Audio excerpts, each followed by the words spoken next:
Hello, everybody. Welcome to Let's Be Telepathy, a beautiful podcast with beautiful people, beautiful community, where we talk about our stories, our experiences, and of course, telepathy. And here with us today, we have a few people. We have Melissa returning, and we had spoke about a curse about hers a while ago. Now I just want to let people know, when I do channeling and when I'm talking for people, or I allow them to utilize my body, I a lot of times I'm not very present. So when I say things and I channel things or I'm doing readings on you, I don't remember what I'm saying. So sometimes I need some reminders because it's not me actually talking. It's somebody that I gave space for. They utilize my body, and they're using my voice and my brain. And the only time that they have me come into reality when they're talking is when I get stuck, or there's not something accessible within myself that they could utilize. And so they have to pull me aside from the conversation, and then they try to start going through different series or different events, different emotions, so that I know what they're talking about. That's about the only time that I'm really present. Otherwise, I just really go into a deep state trance, wait for them to come in. And once I hear that transmission, and then I go check to make sure that it's somebody safe that I can work with by just looking into the sacred coding and the different patterns that are coming through. Let me know it's a safe channel for me. And when I do that, then I just allow them to come in and kind of take over and say what they need to say. Uh, those who speak telepathy have access to everything that you have gone through. They have access to everything that they have gone through. Now, that being said, sometimes our codes don't match exactly. So I might be at a specific spot and frequency channeling, and let's say I was a blue square, and they come in also talking about um, a blue square, then we're matched 100%. But sometimes they have more knowledge than I have. So they might be a blue star and I might be a blue square. And that might be the pattern that we're coming in. So when they come in with that blue star to my blue square, color blue allows us to connect. It allows the channel to be solid. But the information and the way that we speak and the way in our background and what we've come from might be a little bit different. And so, that being said, how they access through telepathy is anything and everything that you've ever been through, that you've gone through. Now, if I have not been to this specific star, I haven't been to the extent, or I haven't seen those experiences that they've been able to experience, I'm not able to understand it, because it's not something I learned, it's not something I experienced, it's not something I felt. So what they'll do is they'll pull me back, and then they start scanning through all of my knowledge and everything that I've seen. They start scanning through even what I've witnessed with other people. They start scanning through their energy fields and their brains and stuff, which is how I can tell what pains and stuff they're feeling. And so um, I really kind of I really believe that telepathy at some degree um, is gaining access or looking into what the person has within their bucket of knowledge, per se. When I'm brought outside of my bucket, sometimes I don't understand it, or I have to research it a little bit further. Once I do the research, or once I acknowledge it, then they can bring me a lot further. But when I'm doing channeling, a lot of times, for me, it's just going so fast that my brain, my body is not computing with it. It's not catching up. And so once the words are said, and questions are asked, and then we move on to someone else, or we move on to a different subject, a lot of times I have no memory of it unless it is something really important. Cody and Mick are really huge examples of that. Um, because those two have learned how to access points in me that what they're saying is so important. They almost store data points in me to say, remember this. And when they come back and they connect with me, then I can remember everything that they said, everything that we need to go over. Mainly because I mean, those two specifically, I'm working on projects with. So Mick's guiding me on a project, Cody's guiding me on a project. When they're guiding me on projects, then I get to share my mind and my space with them. And it's a shared space. It's kind of like coming here in Zoom, where I get to keep the information that they channeled through me. And so it's really interesting dynamic how telepathy works. And I really am trying to get something out there that can make this make sense to people.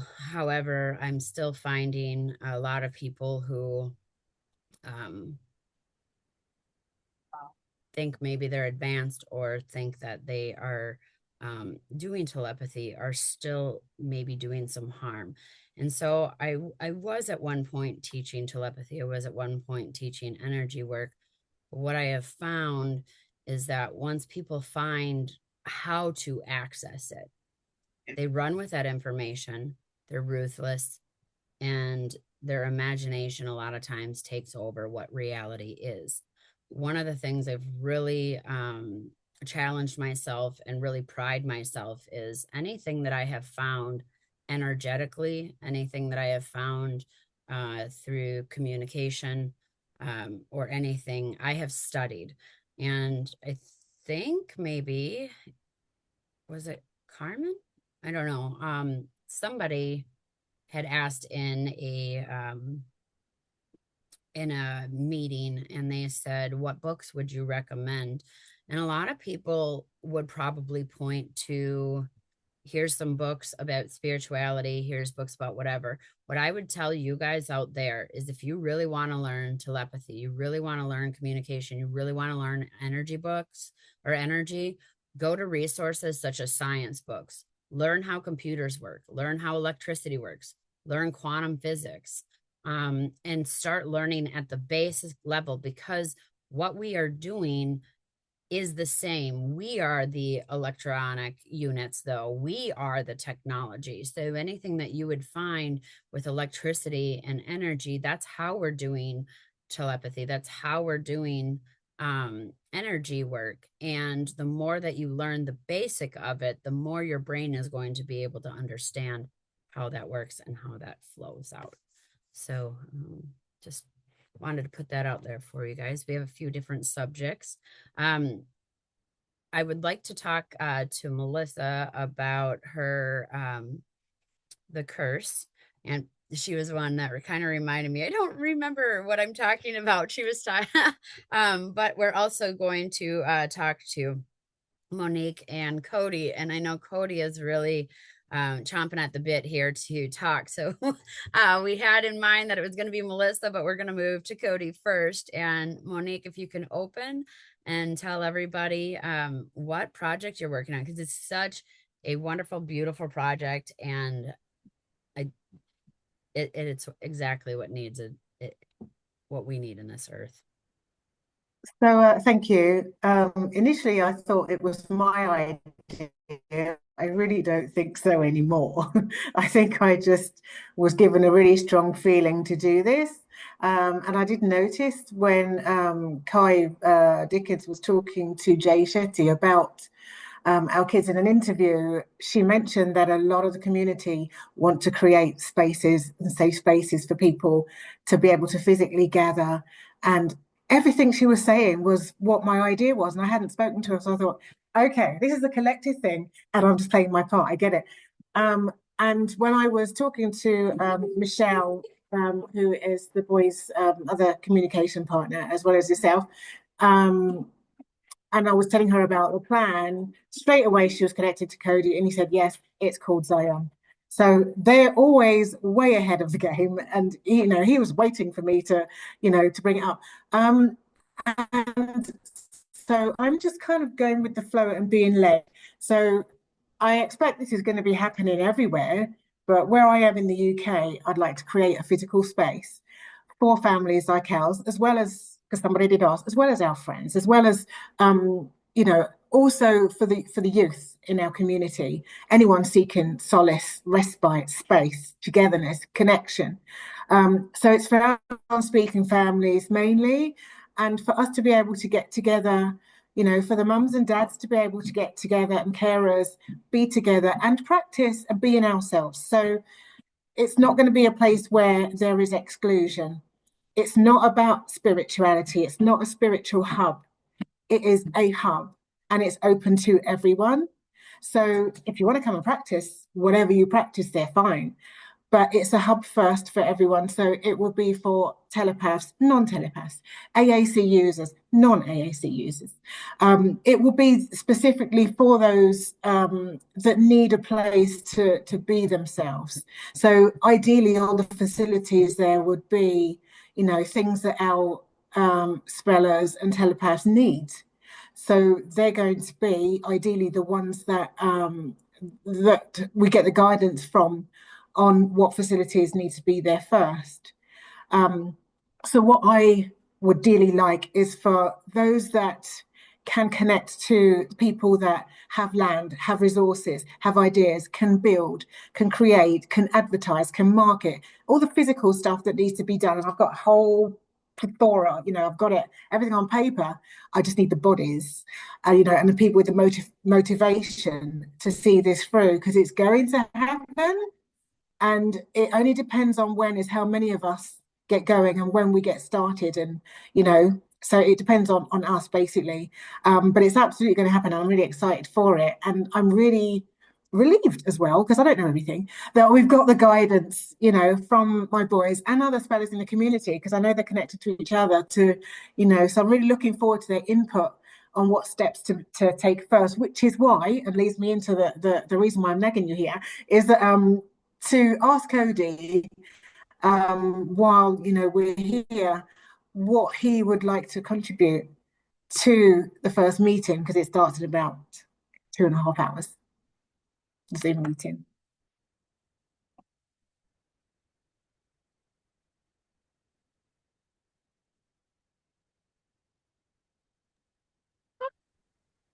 Do that too often.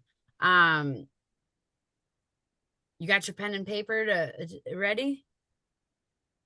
And I can Yeah. try to upload this really fast too for you too. Cody, he seems a little busy right Oh, now. I don't yeah. know what he's doing, but he's like, hang on, there's something else. So I don't know what he's doing right Probably now. eating. Huh? Probably eating. They're both eating at the moment. Sorry. Oh, funny. Yeah, he's like, hang on, I'm just busy. Um,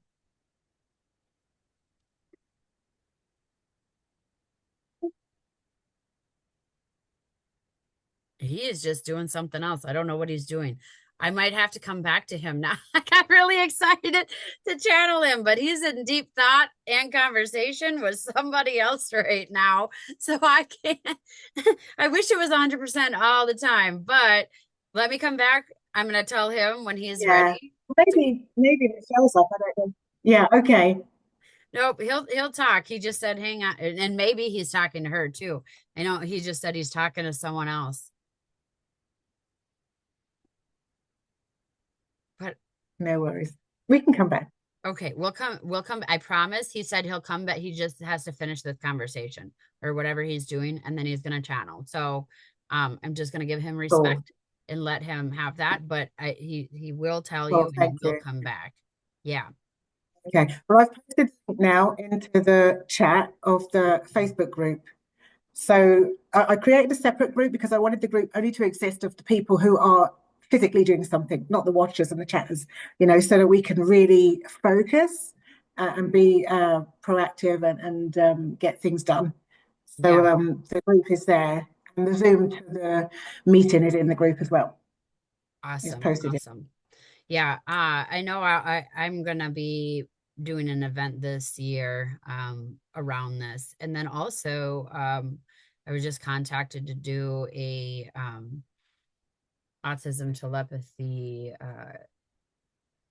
retreat in Costa Rica too. So we could even add on, Zion's name to that. I mean, why not tag it in all of these different things and get it really launched and going? I mean, it's so wonderful and beautiful and so needed. And I know that when our community members come together, I mean, less behaviors, more happiness, less even physical problems, that seems like they balance each other out. And I really see that a lot. Oh my gosh, he's so excited to talk.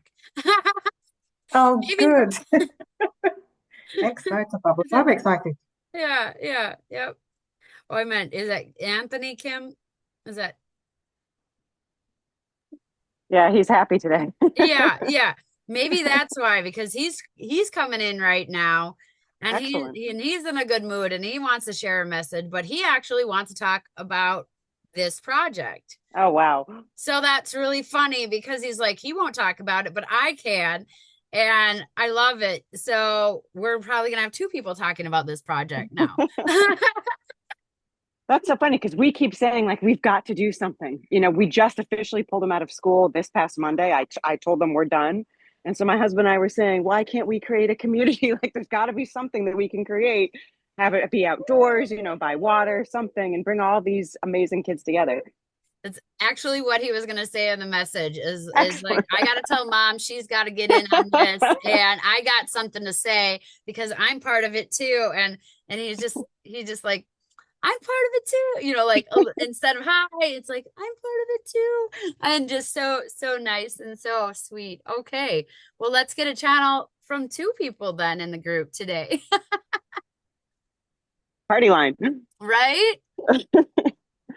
He said, yes, this is an excellent idea. And I have been trying to tell my community that I wanted to. I've been trying to express it in every which way. And I've even put the thoughts within my mother's head. She's going to be a big part of this. Please invite her into this group. And we, as many of us are working on this, we do need to get together. Not only do we need to get together for community and just having socialization and friends, but exactly what Melissa was talking about before. When we come together, it's like putting stones in water. If you have different crystals, now he says, don't put all the crystals in water. This is just a metaphor. He says, if you have different crystals, they'll have different frequencies, they'll have different energies that they uphold. And sometimes when you put them outside of waters, they don't necessarily click together.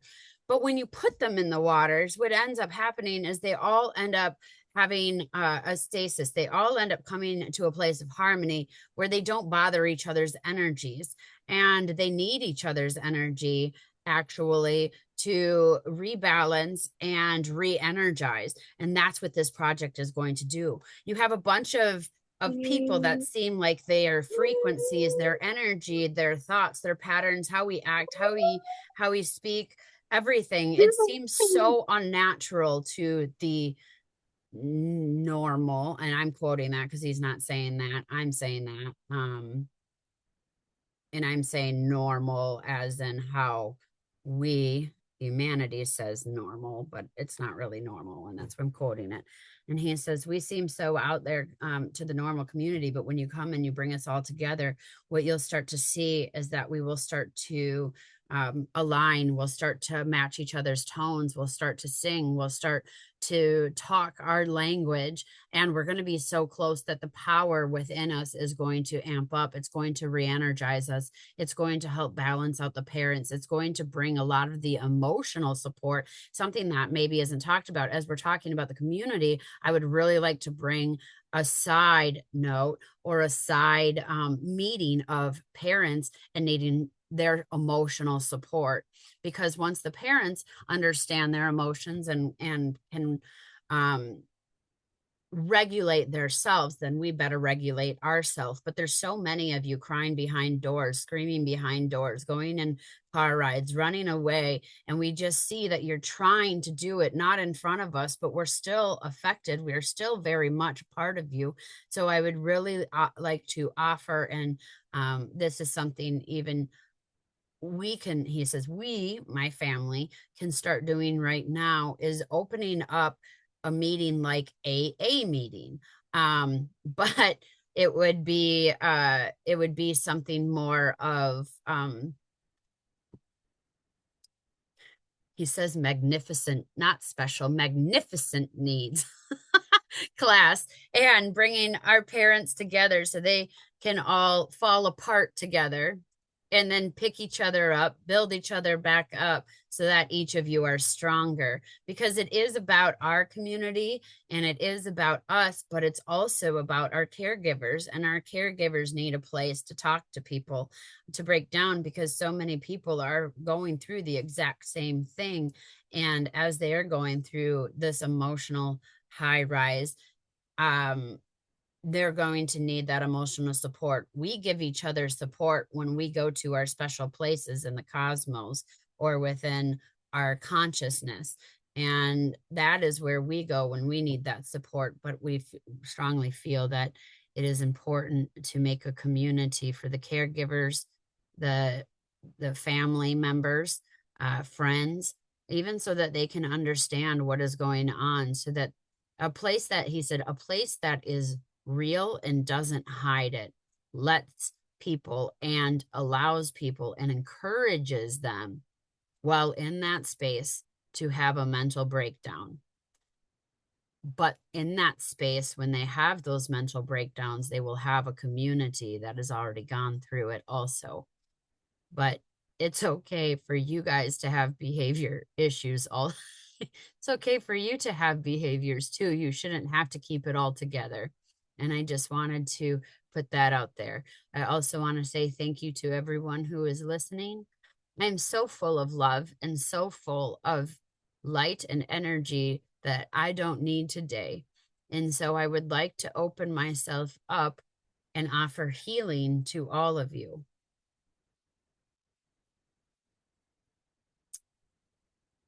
Huh. Prophetic. I love it. Yeah. He says he found a spot in today that can help heal many. Hi, Cody. He just had to wait for that part, huh? He's doing healings back there. He says, I'm healing. Oh, I love it. Well, if you guys are feeling hot, colds, tingles. Oh, thank you, bud. I love it. Okay, and Cody's back too. We're just gonna hop right over. Thank you. I'm so, I can resonate so much with what you said. I'm really glad that those words were spoken, because there are so many of us that just smile through it all and don't want to complain or be seen to complain, um, or to admit that sometimes it's hard, even though our kids are amazing and they're here for a purpose and we're all here for a purpose. We still have to, and I'm going to speak frankly, so I apologize in advance. We still have to clean food. We still have to tidy up mess. We still have to help our kids through dysregulation. And we do tend to store it all up. And when we store it all up, it needs somewhere to go. And then it builds up. And then we have days when we're really sad, or we have days when we cry. And it's like crying has been stigmatized as a thing, as like a failure, or, you know, what's wrong, you're crying. Crying needs to come out. We wouldn't have tear ducts if we weren't meant to cry, you know, but a lot of times we suppress it and it builds up. And I think we should allow that and not be ashamed to cry, you know, because I'm speaking from experience. I kept everything in. I was always smiling. Everybody thought I was just the happiest mum in the world for most of my life, you know, because I wouldn't share with anyone anytime we had bad days. And I thought I was doing the boys a favor. They told me I was not. They can feel everything I'm stuffing down and they're getting it, you know. So I don't want to speak on too long, but that's my point I'm trying to make. We do need somewhere where we can just say this happened, that happened, and it hurt, and it was hard, you know. And Cody's laughing because he knows that, you know, it's about time, I suppose, that I opened my mouth and said so. So lately, I've actually been documenting days and saying, this is what happened today. You know, it was a tough one. This is what happened today. I'm waiting for their complete, shall I say, because it's about them. So obviously I need their consent 100%. So I want to be 150% sure before I start sharing anything. But I've been documenting for a while, you know, and considering opening a channel so that all the parents that are or caregivers that are identifying can see, oh gosh, this is a thing. It's not just me. You know, it's okay to talk about it. You know, let's talk about the things I've had to replace 4 or 5 times. You know, or whatnot. So yeah, I'm just so glad that that was said, and I really appreciate it, and I can't wait to connect. I love it. Now both of your boys are going back and forth and hilarious. So Aaron's actually poor Cody just keeps putting, I don't know what he's doing, but Aaron's coming in first. He says, I would really like to make a section of this about the environment and what we can do about the environment. How can we help the insects, the migration of the animals? How can we stop light pollution? And I don't want, I, sorry, he's talking so fast. He's so excited.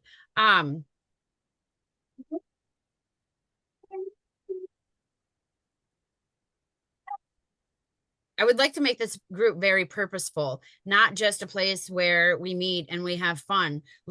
We have so many, he is all over the place. Aaron, can you center? If people can hold space for him to just hold space, not give energy. There we go. Okay, there he is. Thank you. The purpose of us coming here is not just to make connections, but to make connections with people that make differences.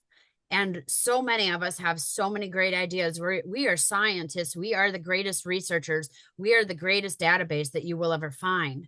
And so when we put these communities together, we need to make subdivisions of what we're going to do and how we're going to do it in different he says different classifications, but it's kind of more class and different classes about who can come to what. And one of my things that I want to talk about is the economy, as the environment. I want to make a difference. I want to go out and have a day where we actually clean it, but not only clean it, teach about it, teach the people about the light pollution, teach people about the pollution within the earth and how it's changing our consciousness itself.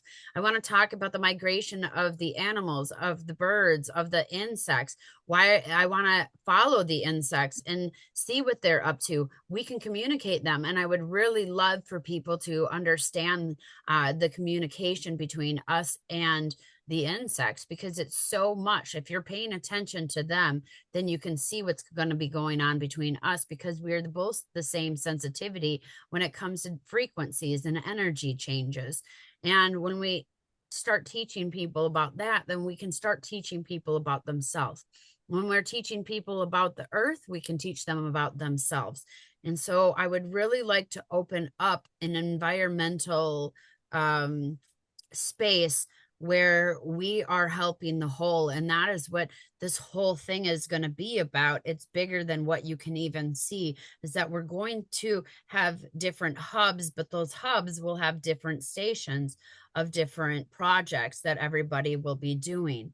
I specifically would really want the environment to be helped by our group and to be a leader showing how, when we clean up a dirty space, how we clean our own energy. And I would love to be channeling from those spaces so I can explain to people what they're doing. If you throw a cigarette on the ground, that's 7 years to 10 years that the earth is trying to take care of it. That's less healing for you. That's less healing for earth. That's less nutrients that the earth is going to give you when you eat your foods, which is why so many of us are having so many food problems, is because the soil is so depleted. I would love to go to farmers and help them farm on their land. I would love to test their soils and see if their nutrients is well enough. If not, pull them off the market. I want the foods that are in the market and the plants to be healthy, and they're not healthy. We have big missions to do, and we're going to need some big leaders in these big missions. We will guide you. We've already guided you here, but we're going to need people with voices and tenacity to help carry out what we want to carry out. Wow, Erin, that's huge. Thank you. I love it. Cody, are you ready now? He's ready. Okay, good. Okay. He said, yes, thank you so much for talking about that. I want to also bring into the science world. We love science. We need more little science labs or science projects that we can do. And it might seem really funny to you, some of the things that we do, because we're going to do things that don't make sense. And they aren't going to make sense because they haven't been discovered. They haven't been received. The world hasn't seen it yet. But give us a bunch of science equipment and see what we can do with it, because we'll be able to show you so much. I resonate with my brother's energy, and the earth is something that is very important. And it is as important as our community coming together, because we need to come together with earth. And I would like to teach the symbiotic relationship. And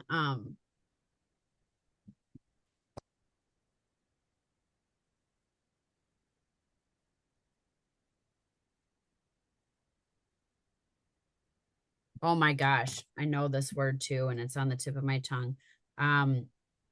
Circadian. Thank you.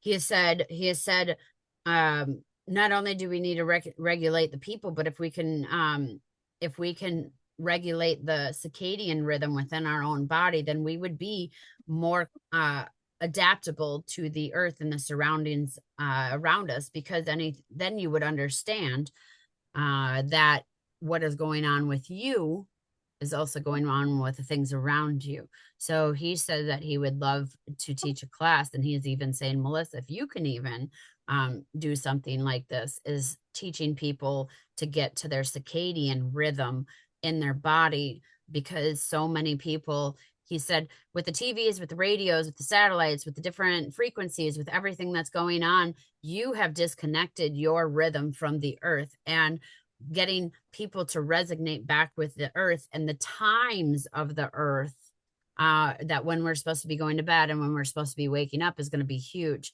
He said, I would love to even do a camping trip with people where we are not around any technology. We put it aside and we just focus on ourselves. And when we focus on ourselves and we focus on the group, you will see much change there. Bring that change that you see in the inner core outside. Tell the people what you felt. He says, mark down every minute, everything that you are feeling at that moment, because within that first hour that we all integrate together and we let go of the technology, you will see a vast change. Talk about that first hour and then talk about that last hour, and then wait for a week and come back and talk about how your life changed. Because when we are energies that unite without distraction, you will see our full potential and power. And he stops and almost looks forward and he says, and watch out. He says, we will take down the evil because they have changed our frequencies and aligned them differently, even down to the water molecules. But if we sit with nature, nature will reconstruct us. So he wants to do a big camping trip, and he wants to do even a big retreat. Oh,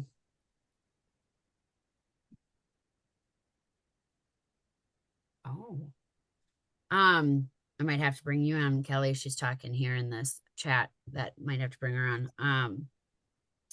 But he's saying, a retreat for all of them and having all of the different, he says, let's talk about that environment. Let's talk about science. Let's talk about emotional health.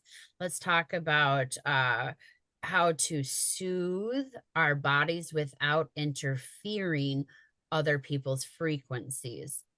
Because harmonization of self and coming to a place of present and he says an accurate present time. He said many times people think that they're in the present, but they're stuck in the emotions of the past. So he would like to have a present, like be present part where everybody is actually present and teaching people how to be present. And he said, and I want to really show people what presence means. It doesn't mean when we have this space and we say, who is all present? Can we be present? We don't talk about the past. We don't talk about the future. We talk about the now. What are we seeing now? What are we experiencing now? Because when we talk about the present time, we start to realize that things of the past really have no concern with us now. And it will teach people how to help regulate their emotions and help understand that maybe the world is very chaotic around them. But in this moment, we are all sitting here in the grass and everything is good and everything is calm. And then teaching people how to harvest that energy so they can take it with them anywhere and anytime that they're in chaos, they can remember this skill and say, but nothing's affecting me now. It's just on the outside. So I'm going to maintain this present energy. And then I'm going to sit with this and then react to the situations in the present time mode, not with triggers from the past. And he's talking about how, maybe somebody walks out of a room or something and they think it's abandonment. We need to think, no, it's just somebody walking out of the room. We can't, think about the past. And so he's really wanting to integrate people into science and harmony, it seems like.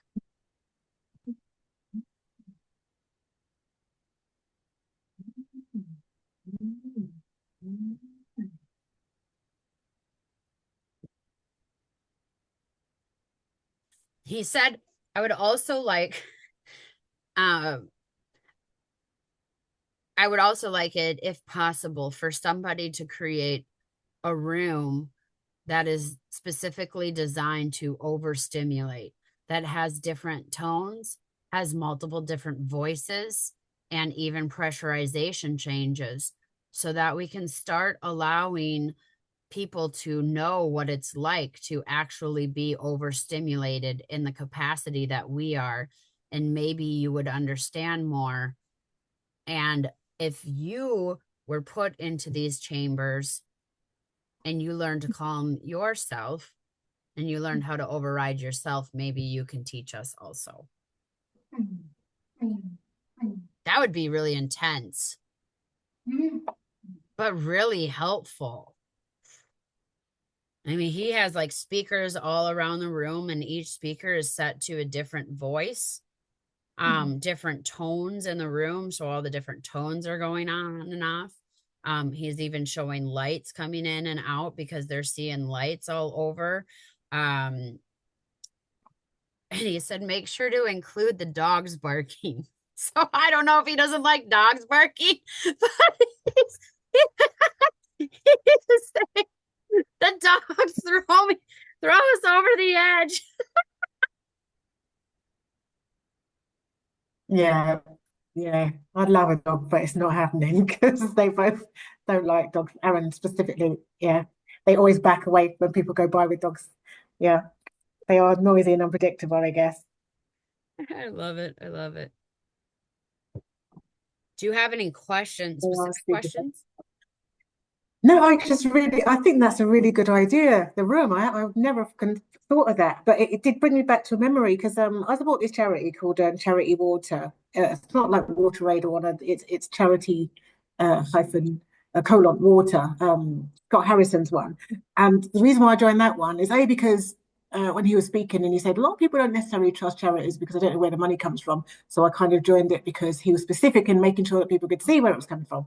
But one of the things that he did to show people what it was like is he invited people that were like regular donors to like an event, and at the event they had those big what are they called, canisters that people would travel for miles all day, specifically the women, all day with it on top of their head, full of water, and anybody else that would break their back, they just do it for years, and that's their life, traveling for miles all day to either bug or cholera or bacteria or crocodile infested waters, and then they would come back, and they had this thing where they would let the visitors have a go and pick them up and just see how heavy they are, and we had this little course that we tried to carry, and it was excruciating. A lot of us couldn't do it, but it really brought it home. It, just to get the physicals and the visuals, it really brought it home to me what these women were doing on the daily, so that kind of reminded me of that. And I think it would be a great experience for us to really know, because we can't really know unless we experience it, what these guys go through all the time. So that would be amazing. And I think it would encourage more people to get the light bulb moments, or what would be needed, to help with that. I know that there are a lot of people that teach, that do spelling, whatever. They include a bit of OT, a little bit of, personal trainers and that, to address the motor issues. But the real sensory issues, unless you go for it yourself, I suppose it's really, hard to hit the mark on what's needed. So I think that'd be great. Yeah, I mean, and you could probably even do it with a bunch of little Bluetooth speakers, you know, and then, but you would have to have different sounds to each of them. I mean, but just borrow, each of us bring in a Bluetooth or whatever and bring in different kinds of lights and put in different essential oils or smells in a room, because they're overstimulated on all of their senses a lot of times. So it might be something pretty even easy to do. But it sounds like very worth it, because then you guys can understand, everyone, all of us would be able to be submerged into what it's like when they have, as Mick put it, he wrote this little chapter. He said that they're open like quantum computers, they're just open sources. And so sometimes they just get overstimulated with, if you think about the internet and everything that everyone's looking up and checking up, they get caught with all of that stuff. So sometimes when we're talking to them, when we're trying to calm them down, unless there is something that is, energetically really reaching out, they might not be able to hear you.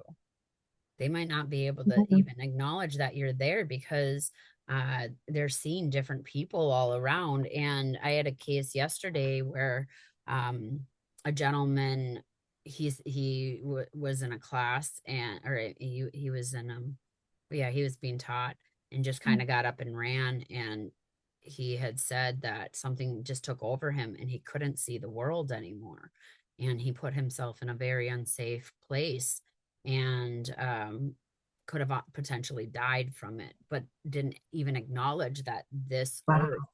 was even around him, because his visuals just flipped and he wasn't here anymore. Yeah, Aaron got dysregulated not long before the meeting. Can you just check with him that it's okay for me to share this? Yep.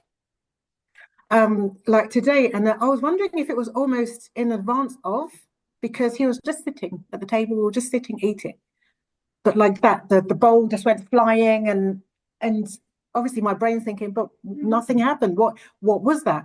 And he was getting dysregulated. So I was comforting him and I put it back, and then 2 seconds later it happens again. And just after he threw the bowl again, somebody outside of the building started drilling, and it literally felt like they were drilling into the building. I literally had to open that door and just check that it wasn't coming through the wall. It was that loud. It felt like it was right here. And for a moment, I thought, did he know that was coming? Yeah. Because it was like, hang on a minute, and then he was off out the room. So it was like he was almost fearing it in advance, because it was that disturbing. Yeah. Yep. Yep. Um, he said, it makes me very upset when people disturb the earth, because they don't understand that we could build so much better, and we could make houses and homes and buildings and places where we can work with the earth and utilize what the earth has already handed us.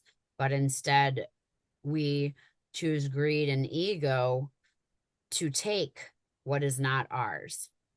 And that really makes me upset. He says, I feel, and why he's so environmental. He says, I feel everything that earth goes through, and it makes me sad. And earth feels sad lately and used. And so when I feel and when earth feels,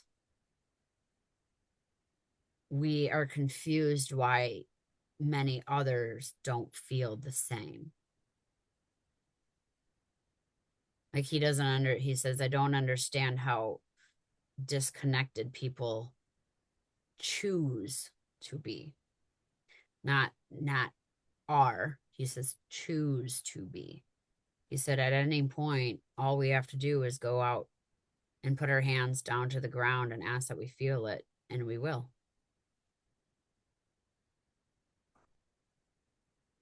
And it goes back to what Kelly was kind of saying, is that we could, really work on healing the grounds and stuff too. Kelly, you've been active in the chat. Do you want to say anything? Because I feel like a lot of it's been pretty great advice. I don't know if you can hear me. You can. Okay. So I definitely share that same heartfelt earth connection there. And it's true that people really are so far removed from it. I seriously hope they reconnect, because our existence as a species really depends on it. So, and in where we live, there's logging going on, and I can't be the only person feeling that, bawling my eyes out.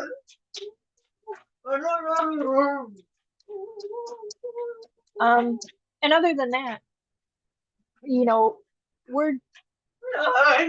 dealing with, like Nick and I are dealing with, things that are so ancient, who think they own the land. And I'm talking from eons and eons before man was even here. They think they own it, and they don't. So they got a big surprise coming, because they don't know who we are. And we're here to heal. We're here, definitely here to heal this planet. It's not just a job we signed up for. It's more. It's more.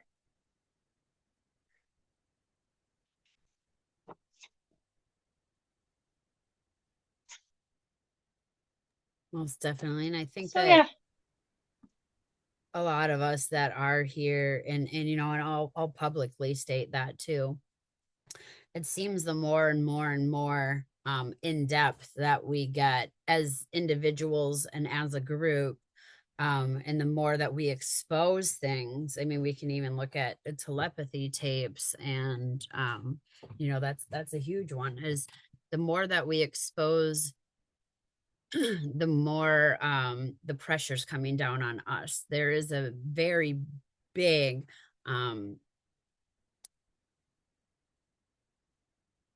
push in this world of entities that are of greed, of ego, of self-serving power, and the power that is for themselves, not for the powers of those worlds. As we integrate and we start cleaning these up, we really are putting ourselves out there. We become this light within their darkness that is ready for attacks. And I will tell you, the more that you are getting closer to something, the more attacks that you're going to have, the more channeling that you're going to be doing, the more that truth that you're going to be speaking, the more that you're going to have it. It doesn't necessarily mean that you need protection. As long as you stay in that divine heart and you stay in divine flow, divine energy is the protection. If you are needing protection, it's maybe because you stepped outside of that. But for the most part, stay within that divinity, stay in good heart, and you might get little attacks here and there. They can't stick too long. And I know, Melissa, we're going to go over to her. She isn't she can attest to that, because she has been having this curse whenever she gets happy, whenever she gets close, whatever, something tries to bring her down, but she's maintained and she found herself to the right people. She stayed divine. She stayed saying, I am going to help. I am going to heal. I'm going to do what I need to do against the words of people, against the words of entities, against curses. And still she's here able to talk about it and still doing her good deeds. I know, I made 3 huge discoveries that are going to change the world in ways that, I mean, the scientists that I'm working with right now are saying this is next level compared to Tesla and Einstein.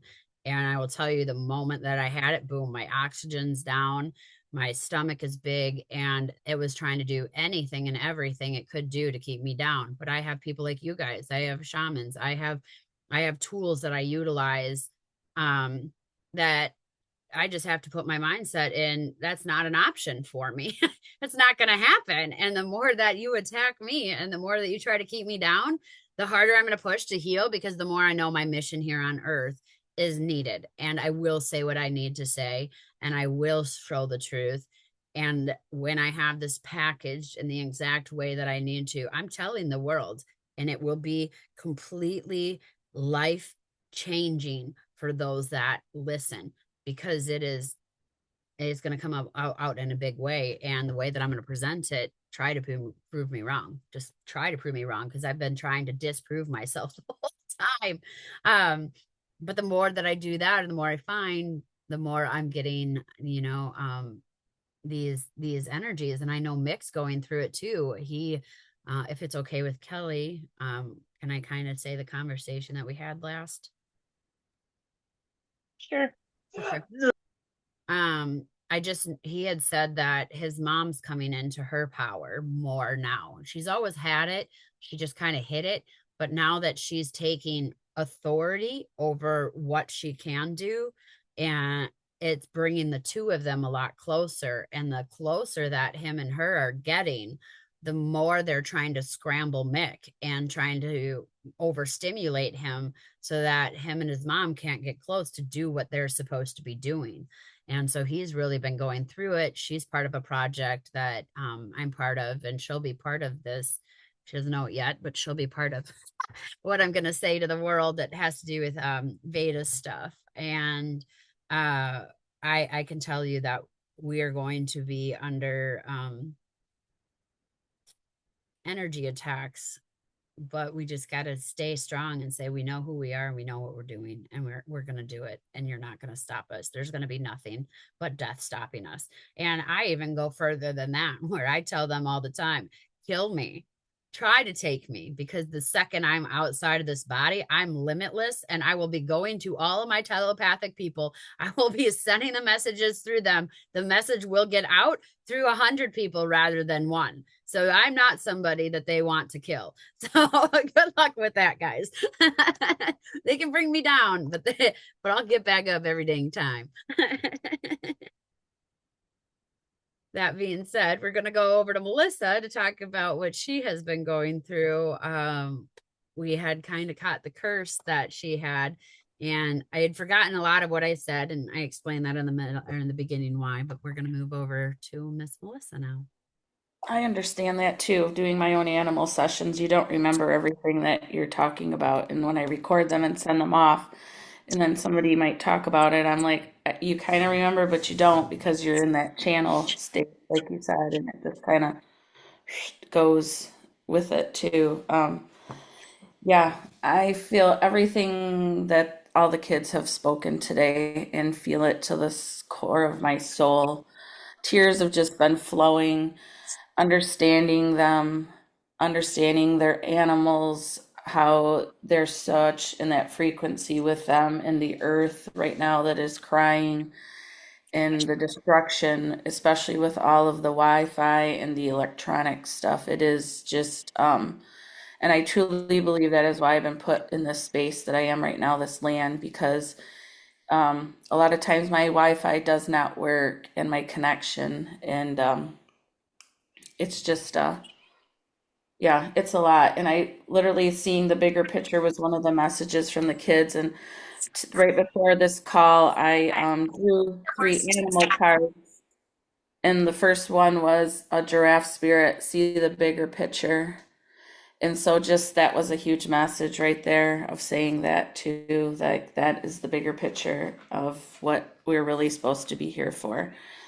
Yes, we all meet together, but I feel that need to bring something, like I say, I'm going to have a healing center. How, I don't know, where, when, but it involves the same thing of bringing in that calmness, because I lived my whole life within that craziness too, and still do at times because I am on the spectrum and that noise. And so bringing in that creative room, it gave me anxiety, but it also would help others that don't have that and I don't have it half as loud, I'm sure, as other people do, but that noise, that those I can just it sends me over the edge myself. And so I could understand like why they would want others, because you want someone to feel what you're feeling, and then they have that sense of really what's going on too.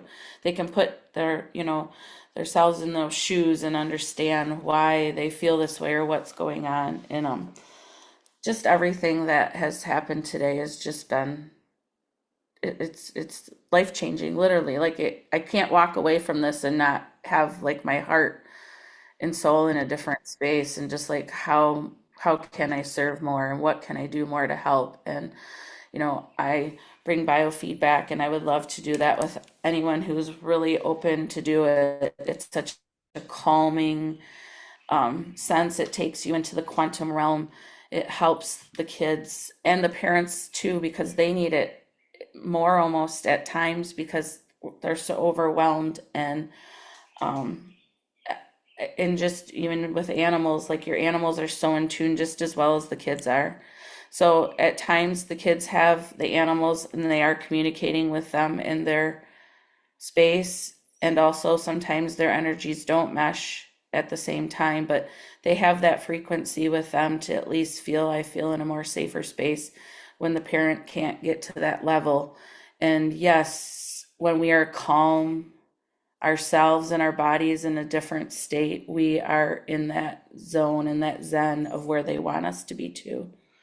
And so that is something I've been working on literally my whole life, is to find that calmness within me and understand my own self as to why I can flip out at a drop of a hat if some weird noise does go off or some other thing. But then I could sit and listen to a bee and it doesn't bother me, or sit and listen to the birds or anything out in nature. And so, yes, I would love to go camping with all of you, and I would love to sit around a drum circle and play a drum and harmonize and just I have a drum, and I would really I would even do it online. I would love to have that space, like a healing harmony space, a healing haven to bring people to, just to be, in a space where people can talk also and let out their frustrations of, this was the hardest day of my life today. And just all of that. I feel all of it to the core of my soul, and I'm not sure exactly how it's going to happen, but I know it will. And that's, and with my land too, I feel all of that. I feel like I was put here for a reason, which was to send me on to the next space of where I'm going. And yeah, I'm just so appreciative to be here. It's beyond words. I can't even, like, the tears just kept falling and flowing, and they still are. Like, it's just, it's yeah, I can't even. I really can't. Yeah. Thank you. Thank you. Yeah, a lot of people are going to be called to, sessions like this. And we got so many people that, um, are going to be great space holders, idealists, and just community souls that connect to each other. And I love the idea of bringing it out of Zoom and into the world. Why not? It's so beautiful. And I know they're so excited about it and so many different avenues. And I loved Anthony's idea too of, yeah, let's have an emotional breakdown place for the parents. you know? Totally. Totally. Yeah, yeah. All right. Carmen, you got your hand raised. I'm coming over to you. I'm traveling today, so hopefully my Wi-Fi stays. So thanks for letting me on. Yeah, when Aaron was talking about that sound chamber, I was like, I was mortified. It sounded like a torture chamber to me, being sound assisted, and so. But it is a good metaphor for what they go through, right? Because if I experience that with just sound, having sound assisted, what do they experience, right? So I did have a question, maybe a comment and a question. So I had sent Scott the video of the orbs that I had taken the other day, and I sent it to you. And he has a lot of information on it. Plus, he's analyzing a few more. But I did want to know, Melissa, if the orbs that were there, who they were, if you happen to know who the orbs were. So I'm not sure who exactly it was, if I'm being quite honest. I did look, but they said that they were past buyers who come to you for safety. Apparently you've been holding some space that you didn't know that you were holding for a lot of them. So you must have been I've been asking, but yeah, I thought it was my relatives. So, but I don't know that it was. And no. because I'd been wanting all of them to come because we were going to this family reunion and all this stuff. And then I didn't know if it's any of the kids on the calls because when you posted your video, I'm like, well, you can come to my house anytime, you know? So, but I didn't figure out that you had to turn the flash on to see them. So this whole month, I have just been looking up in the dark, looking for orbs, right? The different kinds of orbs too, the ones that Chris Bledsoe sees outside and inside. But I turned these on and saw those. So he had a really interesting analysis of the first video. So I wanted to tell everybody what it was. It came up and it said, go back, tell her thank you. He's using that EVP device. Go back, tell her thank you. And then it said, Lori, Renee, Lucas, and then Jennifer, and maybe Lauren. And I think there was a couple more things that said somebody's went over the hill and something like that. And that was the first video of that I sent him. So I'm like, I don't know any of these people. I don't know anybody of these people by name or any of this stuff.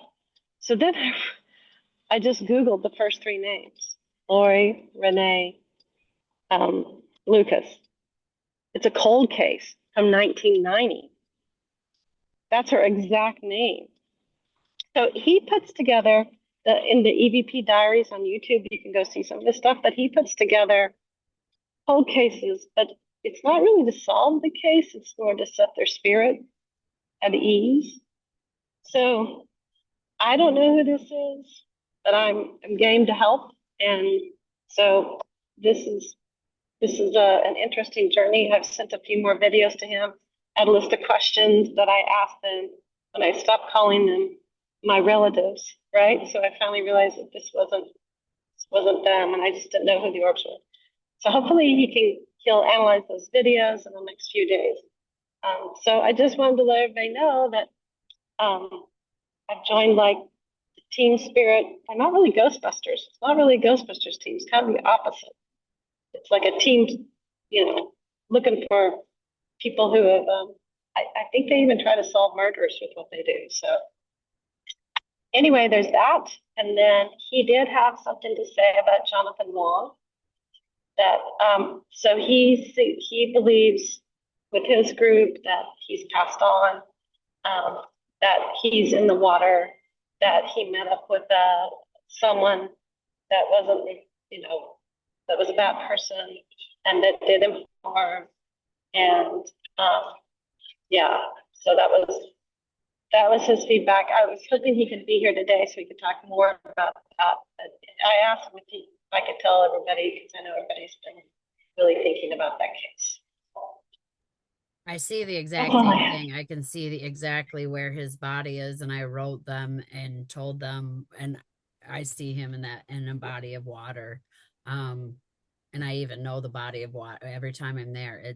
He is right there, but they have not scooped or scaled the water, so I think it's going to be a few months before the body comes back up. It is being held down by something.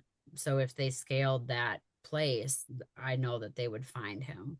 But that's interesting because that's exactly where I've seen him too, is he's in the water. As far as, yeah, you like I wrote you back. I didn't know any of them, but the message that I did hear, one of your sons, he says, Mom opened up and understands now, so I can bring them to a place of safety. So you have successfully learned how to say, I'm calm, I'm here, and you successfully had opened up a spot within yourself where they can come and they can be safe. So you're going to be getting a lot of different ones. And telepathy, I'm told to tell you what you're seeing in your dreams is real. So whatever you've been talking to, whoever you've been seeing in your dreams is real. And that they do see you as a safety place. So they're bringing them in right now. But yeah, who was on that video? I don't recognize anyone. I just know that now you are a safety unit, a safety place, or a hub for these spirits to come and feel safe and feel as though they can express themselves. So congratulations on that. Your next step is going to be listening, through your heart and probably channeling, because that's just affirmation that what you're doing is right and you've been doing it the right way. It's just now opening you up so that you can have that communication go back and forth. And it sounds like it's already there. It's just a matter of trusting yourself and what you hear and what you feel at this point, because you're already asking questions and they're already answering you. Thank you. Hopefully we can get on a call later, like a one-on-one. Thank you so much for Yeah. Yep. I still owe you that. All right. Anytime. I want to make sure you feel better and everything. So whenever you have an open slot, you feel. All right. That sounds good. Yep. Thank you. Maybe late. Yeah. I'll text you, but hopefully I'm on the up and up, because I'm not ready to go back down again. And then all the power that I can, either real or imagination or whatever, I'm just going to do it anyway. It's not going to stop me whether it works or not. Well, be careful about the imagination part. So here's a funny story. My husband, he was learning how, and he was one of the reasons I also pulled back from teaching. I mean, he was one of my number one students, great healer, affirmed a lot within people and whatnot. And he had this place that he was imagining, because he thought, well, if I just imagine this place and make this place within myself, then I can bring people there and heal them there, and I'm not going to interrupt anything else. So he kept going to this planet and bringing people through the waters. He would literally rise up through the waters in this place, and then he'd keep their body in the water, and he would stand up and be doing healing. And he just thought, wow, this is the most magnificent place ever. This is amazing. 5 times go by and he keeps bringing people there. The 6th time that he goes there, he goes and he's met by a living being and multiple living beings that are just standing waiting for him. And they said, these are our waters. This isn't a place that you found. You need to leave because people don't belong here. We allowed you to be here because you've touched down on our planet before, but you bringing other people here is not okay. And here my husband thought this was a place that he had built all in himself and a safety haven. And here it was an actual planet where they were like, every time you do this, you bring their junk here and you just leave it in our waters and we got to heal it. Stop doing that. If you want to walk around with us, that's fine. And so, like I hear stories like that, and then and to me, we got to be so specific in energy work because it might not be our imagination. So just ask when you go to those places or where you're going, what am I feeling? What is going on? Because imagination too, with telepathy, we'll see people.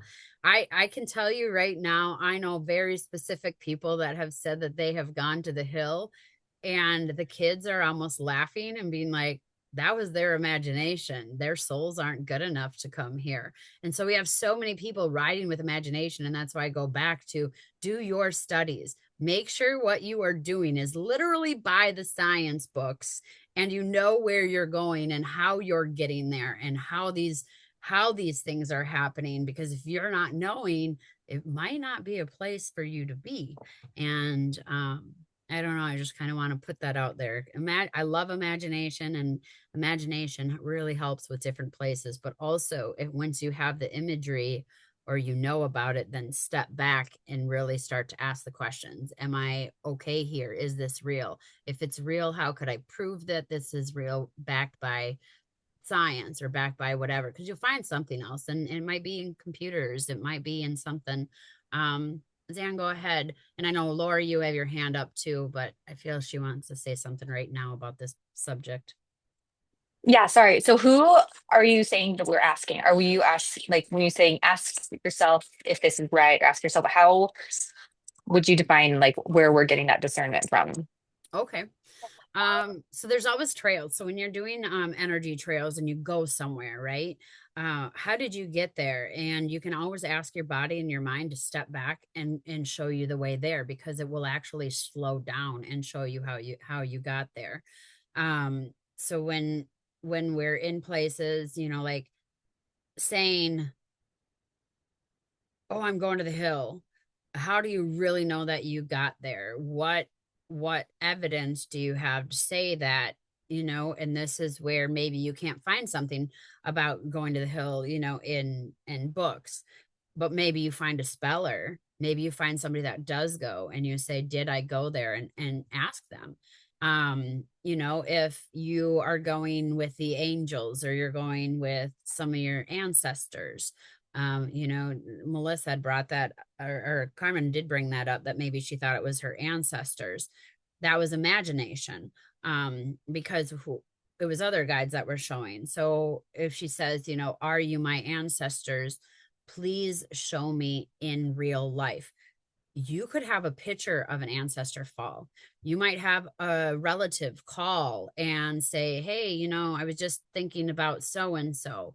You might find an earring. You can ask for physical things. And that's another thing. It doesn't even have to be the ancestors. If you're doing something, you can ask for it in the physical world. Show me something in the physical world. And Scott was a great example of that. Show me that you're working with me, and don't have it be something typical. And, he gets a penguin then at his front door. That's completely odd and out of the ordinary.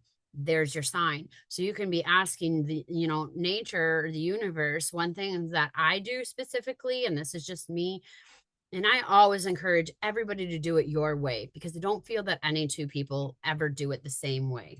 So when I'm teaching, I'm trying to guide people into themselves and not into what I do, into what you do. I'd guide you to yourself, and you will find yourself there, and then you'll find your guides, and your guides will teach you your specific way and how. So for me with ancestors, if I don't know if it's ancestor, but I feel like it is, I sit and I ask for the wind. And I'll get wind. I'll feel like air's coming even when there's no air. I will go outside and I will stand and say, was that you speaking? And I will look at a place, at a tree where there's no wind. And then I will say, if it was you, can you bring the wind? And for me, the ancestors always come through that. So there are different ways that you can start finding out who they are. Like, ask ancestors, how can I work with you?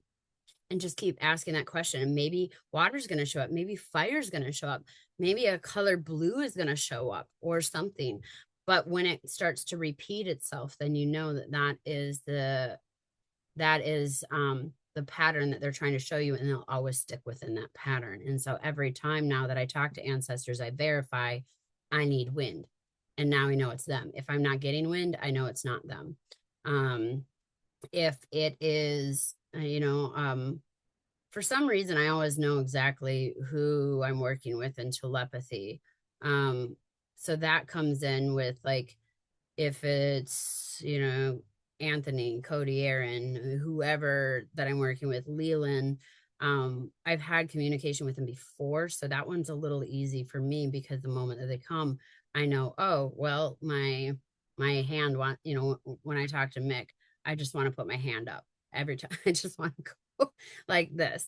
And so if I'm sitting in my living room and I go like this, and then all of a sudden I feel something, I know that's Mick coming through right away. So I know to call his mom and say what's going on with him, what's happening. When Leland comes in, I get this weird headache that just whoop comes right across my forehead. So I know different people in different places in my body. And so when you're speaking to people, you can also tap in and say, where are they coming through? Because they'll make different bodies, body sensations. If it feels gross, it feels icky, it feels wrong, it's probably an entity. But just ask your body. And muscle memory is a huge thing that really works too, as well as using elements and just saying, show me. And Thank you. yeah. That's amazing. That was like the most helpful 60 minutes ever. That's so cool. That's exactly. I get a lot of tunneling in my ear. And when it's a non-speaker, like it's like heavy in my bottom ear. And when it's like someone across the veil, it's always a little bit lighter feeling. But like that's so helpful to like have those few more steps of discernment. And I love the idea of tracing back your steps, or like having them show you like how you got to that place. That's so cool. Thank you. That's awesome. Yeah, you're welcome. Yeah, I've ended up places where I'm like, I don't know that I need to be here, to back up and say, how did I get, because some things Yeah. want to pull you in too.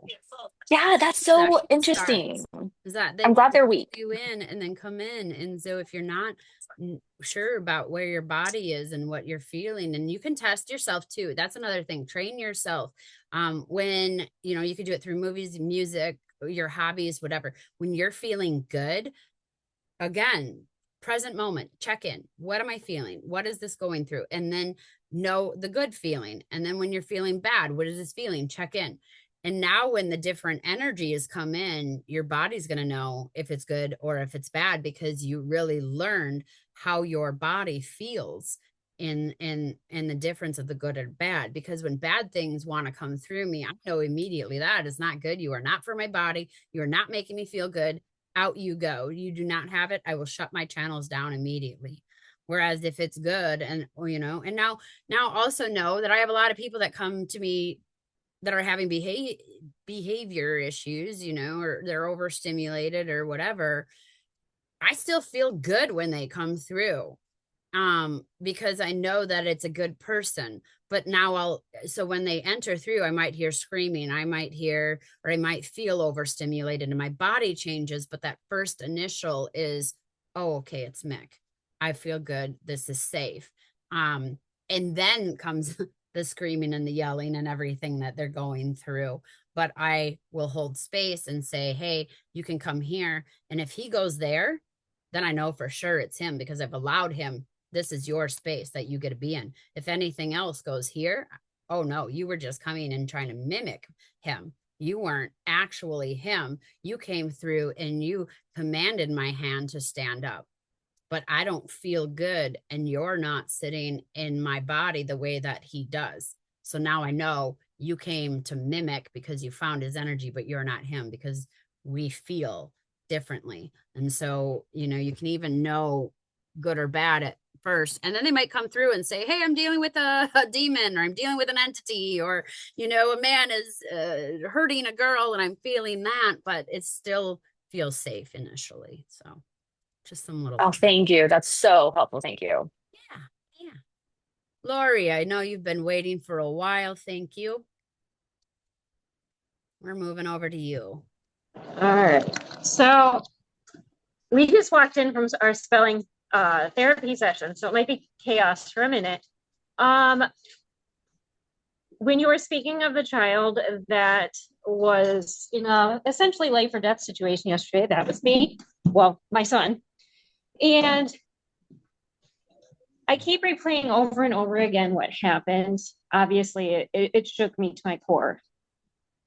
And you can tell the How people, I just didn't want to tell the story because it was still your story, but it was also pertinent to what was happening. okay. We were talking All right, about. yeah, and I wasn't on the first half because we were at our spelling session, so I didn't know what was actually said or not said. So I jumped in right when you were telling that part, and I was like, That that's was me. all I said. So yesterday we were at my son's speech therapy session, and it's not a place he particularly likes going. So I thought it was more related to the building. Melissa has told me that it's not. When we were walking out to the car, all of a sudden, my son, he'll be 13 on Saturday, 5'8", normally walks without a problem, bolted fast, probably about 500 feet. And I could not catch him until he was 5 feet from a 4-lane highway. The car's there going probably 60, 65, 70 miles an hour. And in that moment, right before we got to that, like where we stopped, I literally saw like his light flash before my eyes. And I don't know, at the time I was thinking, like when I talk, yeah, you can feel it with Melissa, the other Melissa that talks to animals, you know, I talk with her too, and she had helped me through, we just lost our senior dog, and she's like, you know, she's on a mission and her mission's not done. And when her mission was done, she passed away. And so I began to think about that with Jaden. I'm like, is his mission done? Does he need to be free? Like, I guess my biggest thing is, how do I keep him safe when it comes to situations like that? Is there a way, like a code word or something to break him out of when he's in that state? Because literally 15 seconds later, he wouldn't have been here right now. And so it scares me and I can't stop thinking about it. That one's a hard one because what happened to him yesterday was so sudden. He said that he was just walking and something literally took over him. His mind was, he said, my body was completely overstimulated from what happened in the class. So I checked out like I normally do. And sometimes my body just works in an automated, he says series, but like it's automatic. And he said, and it happened so fast. The thing came in me and all I could see was a different world. I couldn't even see the earth that was in front of me. I looked back and I saw that it was trying to get my soul, and I ran as fast as I could because I did not know that it was in me. I thought it was behind me, and it took my reality in this, he says, it took my reality of earth away and put me into, I mean, it's not really hell, but it's the best way I can explain it. And he said it put me into hell, and I knew I didn't belong there. He didn't even see the cars. He didn't see anything. And I'm not seeing, he said it happened so fast. It's all I could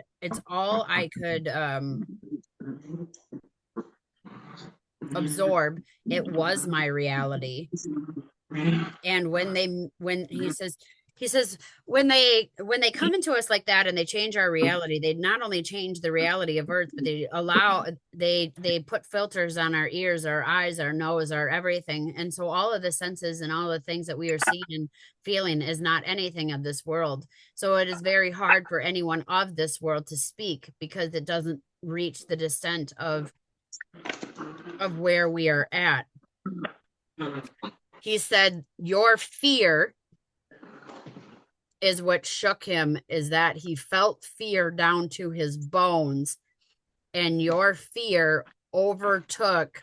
He said that your fear was so much it overtook the place that he was at and brought him back to this reality. I want to look at this because I know a lot of other parents go into a fear state when they're thinking that, and I don't want to put you into a fear state, but there is something that he says your spirit jumped out of your body to get, because I'm like, okay, how did she do that? He said you were so scared you jumped out of your body to retrieve him. So did I you did. just lose? You lost reality for a second there too. So that brings in something really interesting. Wow. Because he's showing me then that your spirits can jump, and that if we can teach your spirits to jump, you guys would be able to go and retrieve them. And if you learned how to do astral projection like they do, that is how you do it. Yeah. I mean, he's told me, and you've told me that I'm here for something bigger. But, you know, I guess the two of us together are going to do something great. But when you experience something like that, it's just so scary. So it's hard to fathom, I guess. Yeah. Yeah. But maybe we can help teach that. I mean, I don't know how, because he's like, it was so abrupt and so fast. But he said you had to disengage with your human self and your spirit left to go get him where he was. And that fear entered into where he was, and he realized, I'm not here. This isn't reality. And that's what brought him back.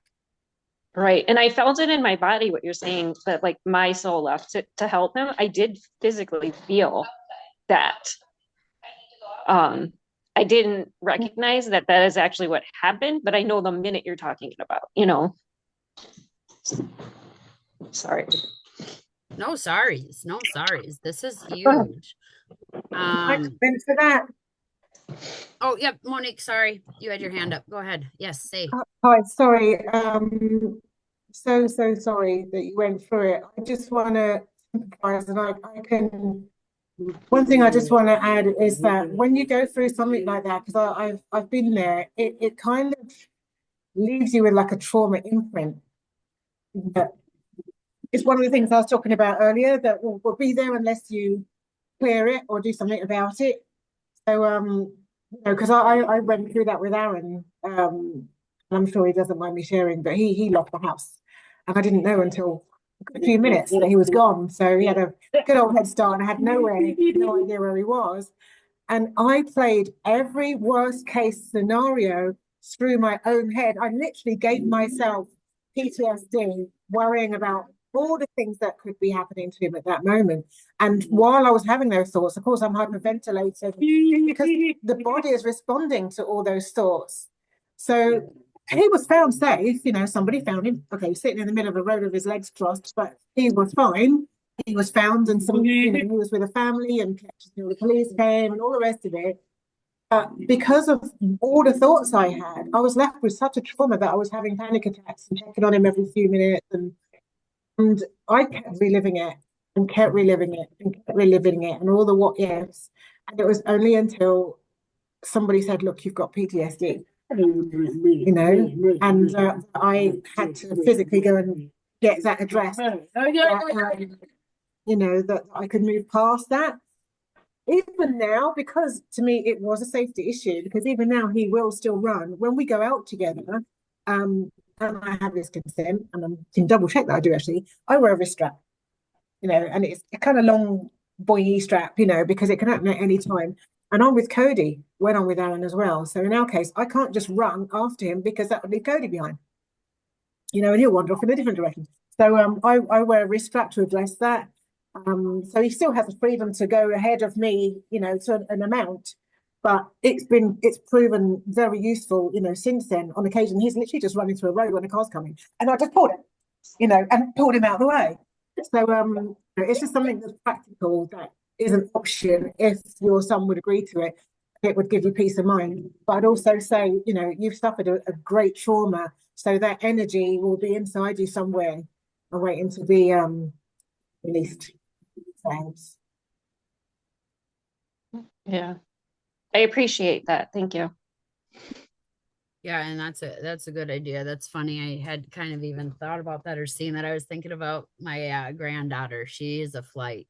She will run into traffic as she can, and my daughter's had to do um the risk connections with her. Cody is saying that there is a certain frequency that we can find that will, he's showing me like a shock collar. He said there is a certain frequency that we can find that we can put on. You wouldn't be able to necessarily hear it, so it wouldn't interrupt the people around you, except for energetically, but it would be safe. And um, he says, wouldn't it be cool if we could make a device with this one sound that would be like a shock collar where it shocks our system so much that it brings us back to this reality? And he said he would like to do that where all the parents can bring this device around, and then you press it and it like shocks you to a state where am I, and brings you back to this reality. I'm not seeing the coding or what he's doing with it, because I'm like, Cody, we're already working on this big project right now. But he is a scientist. I mean, this kid is a scientist. Oh my gosh. But I wonder if we could do that. But he even said some of the signals on the shock collars would even work now. He said, don't put them on the people. You know, but even having that, like he's showing even bringing the collars and pressing the noise, not that they're hooked up. He said, never hook them up to your people. But that noise is very disturbing and we don't like it at all. And that might bring something back. So if anyone has a dog collar, don't put it on your kid. You just put it in the room. And I would just really be interested to see if somebody is having, uncontrollable body problems, if maybe somebody could just press that button and let me know. Is that gonna shock them? He said the sound enough will shock us out of reality. So that would be really really interesting to see. So I just have one more question about it, and I just to verify. Yeah. He hasn't been really going into for his therapy very willingly. He isn't staying very long. Is this anything related to the building? Like, I'm afraid now from the PTSD probably to go back there and bring him back, because it's somewhere we go once a week.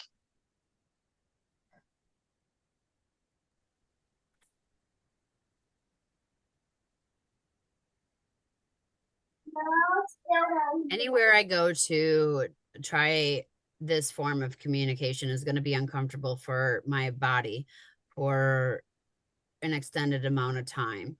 My body is still learning. I'm still trying to regulate not only letters, but the emotions of all of those around me and the energy that is around me. Just please give me time, and please know that this will work out, as it seems to be the most convenient way for me to learn this. So he says that there's something with convenience anywhere else might not be as convenient to go. All of it is just training on how to control my body, and it is something that I will have to do no matter where you bring me. It is an agitation, and he said ask anybody who has spellers or facilitated or any other kind of he says behavioral training. He says it's not even spelling. It's that we are learning how to control our bodies so they behave in the way that we want to. And any of us are going to fight in the beginning. All of them, he says, all of them, he's pointing to all of his friends who are spellers, go through it.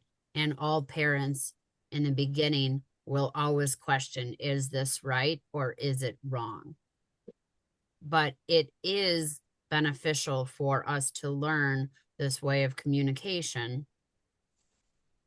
It is just very hard. It would be the same as if you went up to a 150-pound dumbbell and tried to lift it right away. you would feel like you were a failure. But if you do it every day, eventually you'll be able to lift it and your body will be trained enough so that you can hone on that skill. Mm-hmm. So other spellers out there, anyone want to talk? Anybody want to say what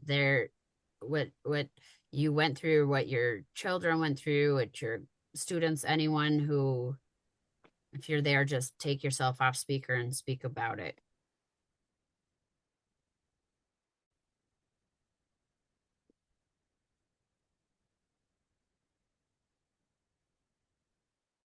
Sorry, I'm on my phone this time, so it takes me a minute to find the mute. But I had a suggestion. My kids are both speaking, but diagnosed. But we go to therapy every week too. And they used to both go at the same time.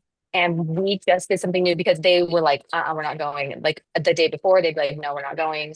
And so what we started doing is every other time, they both come, but one will sit in the car and play and do whatever they want. And the other one will go. And then I think it's just their body, and like you're totally right. It's just their body that needs to learn that it's a safe place. Like I think they're just going into fight or flight. They're going like, oh, this watering hole has an alligator in it. I need to like prepare my body and be scared of this watering hole. And so they're like, they just recognize, oh, this is where all the icky feelings come up. I need to protect myself. And so by switching them off every other week so that one is there, but like again, doing their own thing on their iPad, not really participating or not in therapy, the other one's in therapy. They have like a whole hour there where their body's like, oh, this is a fine place. I am safe here.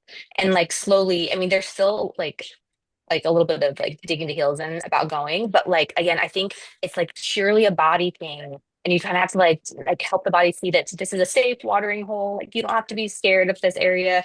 And like it's hard, but it's still good. And I don't know, that's been a little tip again for my kids that are speaking, but that's been a surprisingly big help on my end. If that ends up helping, like just like you can come this week, but you don't have to do a thing. You can stay in the car. It's for somebody else because I think they also very much feel your like expectations. And so like when it's not her turn, I don't expect anything further. No expectation energy going on to her and stressing her out too. So it's like a really big deal for both parties to be like, this is a week where you don't have anything, you're not even expected to. And then the other person goes. And again, it's been a little bit helpful to get their minds like feeling safer. So I don't know if that helps. We'll see. And I know Monique wants to talk here too. And Cody is just like talkative today too. He's like, Mom, tell him. I talked a lot today. I just wanted to add about the spelling. I can reiterate the because I did it with both boys for about a year. I mean, that's how I learned, all about Cody. That was through spelling to communicate. So I trained as a practitioner and everything. Once I realized how amazing it was for helping, break that barrier. But it was once Cody was good enough on the letterboard to tell me that he telepathy. He used the letterboard to tell me that he preferred it to be his telepathy to be his chosen method of communication. Now he did say that he still wants to spell on the letterboard, but he can't do it with me because we're so connected and I'm affecting him. I am affecting him. We're having like the same thoughts and things. And if I have a thought and he'll spell something, I'm like, oh, was that me? Am I influencing you? Or are we having the same thought? And it's just getting in the way. My brain gets in the way of his spelling, but he's happy to carry on spelling with somebody else. But with Aaron, we stopped. We stopped before he got completely fluent on a letterboard because it was causing him so much dysregulation because it was so hard work. So this is almost like it's freeing, I guess, because the body is working so hard against them, But I know that there are a lot of people that want to carry on spelling, and I'm happy if I'm still listening. Obviously, I'm not for my sons, for anybody other than my sons. So I'm available if anybody is local and wants to learn the letterboard. But I think I mentioned this before. I had to leave IS because they are very much focusing on the research side of it and the non-woo-woo side of it, not catching up yet and that kind of thing. having to protect the research. So they basically said that they don't want practitioners to integrate it into their work or to bring it up, and things like that. But that kind of left me, high and dry. I was already experiencing. I was already talking about it. I was already in a group that was supporting telepaths that wanted to learn letterboard. They were telepathic first. Their parents had found out about that first, but then they've said they wanted to learn how to use a letterboard. So, obviously that it wouldn't be fair to leave them, or to refuse them, kind of thing. And obviously it wouldn't be fair to me if somebody came to me and said, "Oh, by the way, I think my kid's telepathic." I can't say, "Well, that's not my professional what's name," or "That's not my," we're living it. So I kind of got forced in a way to kind of just do my own thing. So that's what I am doing. And I totally agree it's supposed to be the way, because no coincidence that my last client, even though his mum was very, shall I say, didn't necessarily believe in his abilities initially and his intelligence. Obviously, she's come round over the many sessions, but now she's seeing that he's telepathic as well. So I do think that it's supposed to be, hand in hand for those that want it. But it's definitely something that is a real chore and a real stress and a real strain. And, I can't reiterate strongly enough how hard it is controlling the body, for these spellers. Those that are telepathic are getting a break, but those that are not, it's really, really, really hard, for those that haven't chosen to use or haven't turned on their abilities yet. I just wanted to add that.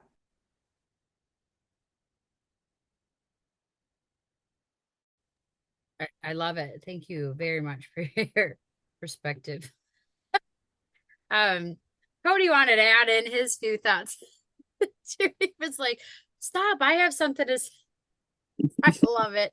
And then I finally wrote down, I'm like, "Cody, I hear you." And then he walked away.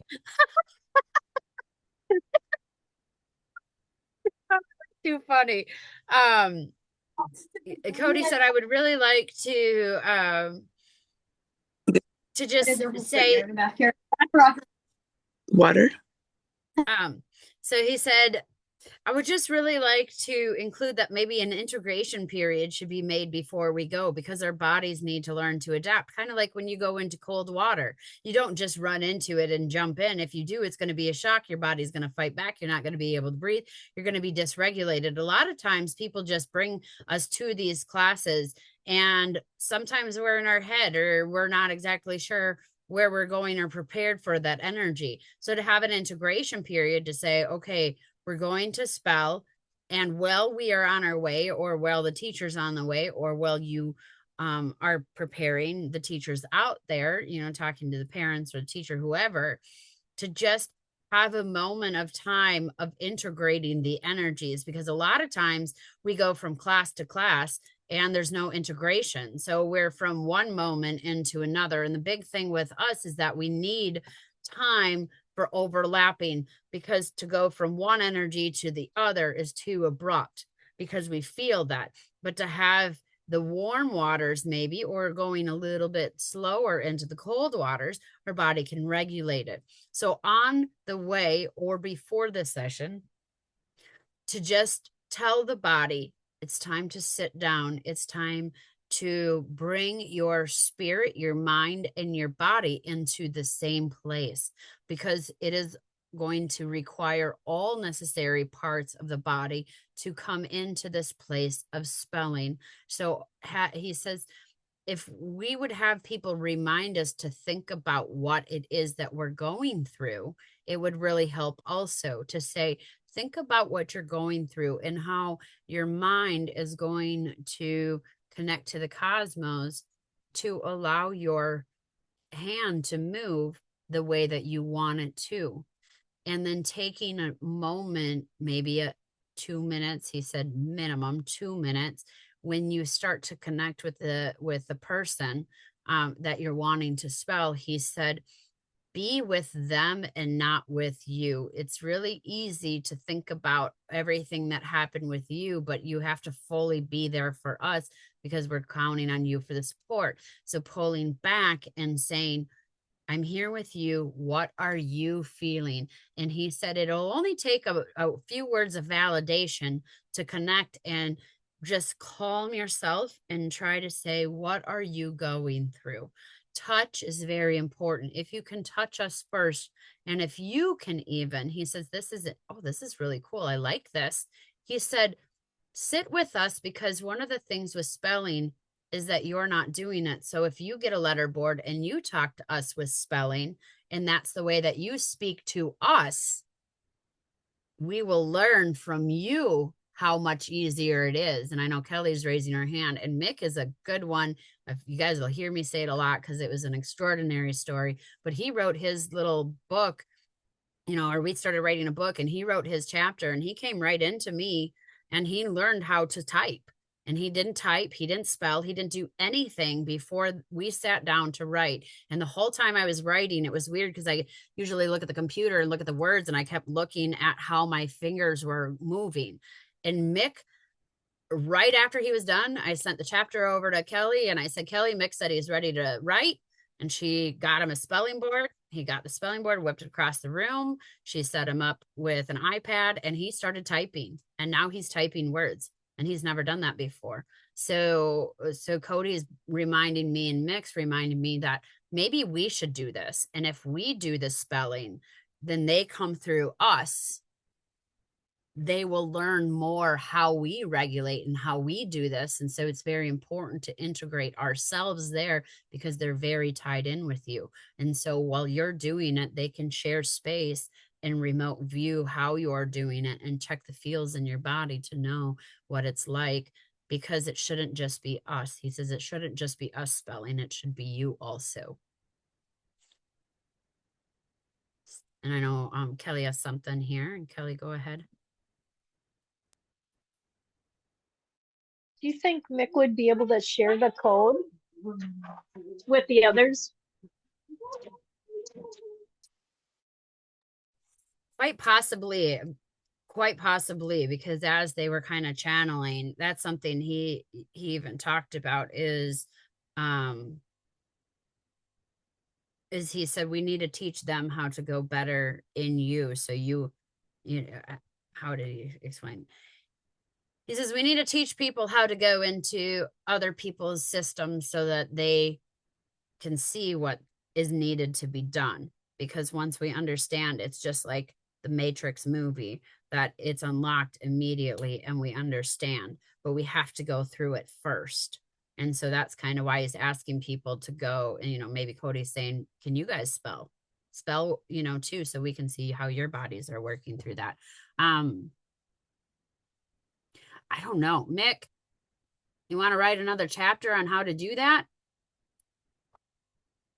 I guess I would have to sit down with him and really ask, because he found something there that other people haven't found. And I know Elsa did too, because after I wrote her chapter, she's there are no more behaviors. And she was having severe behaviors. And her mom, she says it's okay talking about it, but she was breaking stuff, punching holes in walls, ripping dashboards off.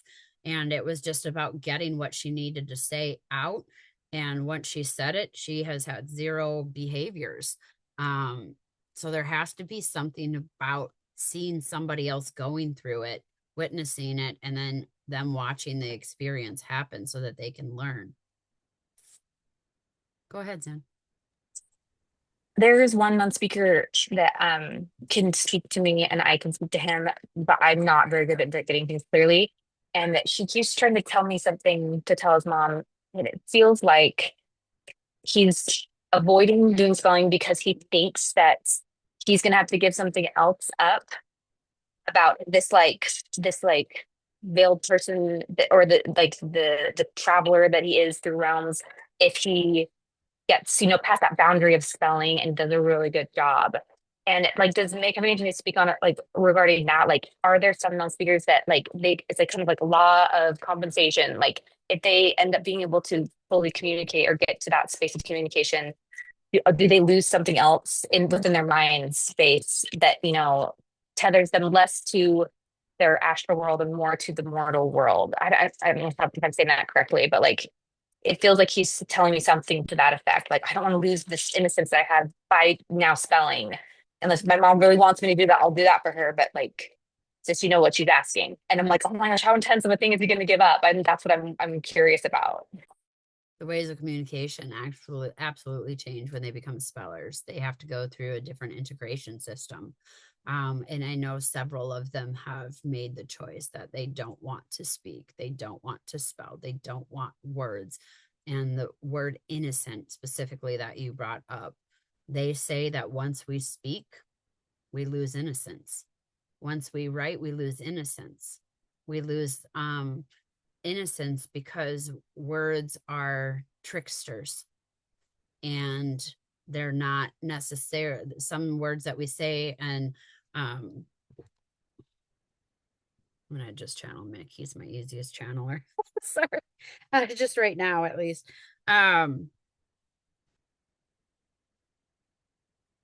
Mick says, yes, absolutely. When we come into any kind of new communication, any new job, any new environment, anywhere, it changes the brain structure and how our brain actually thinks.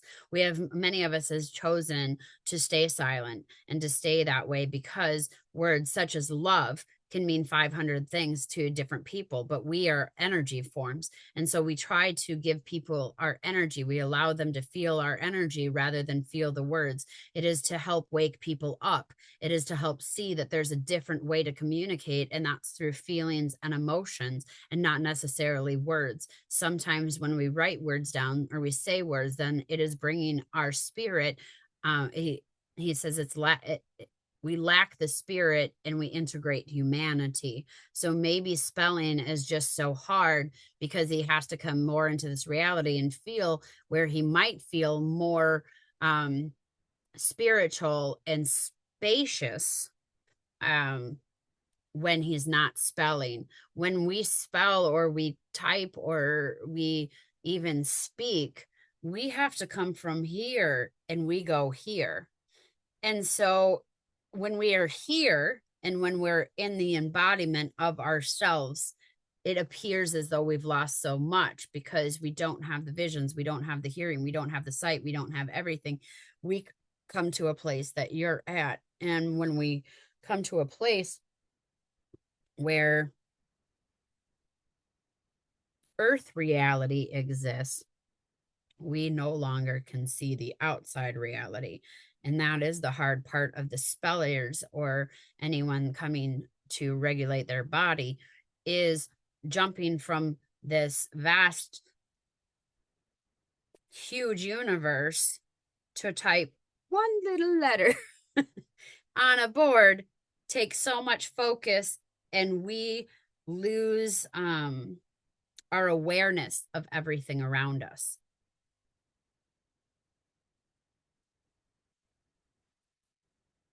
So he's showing like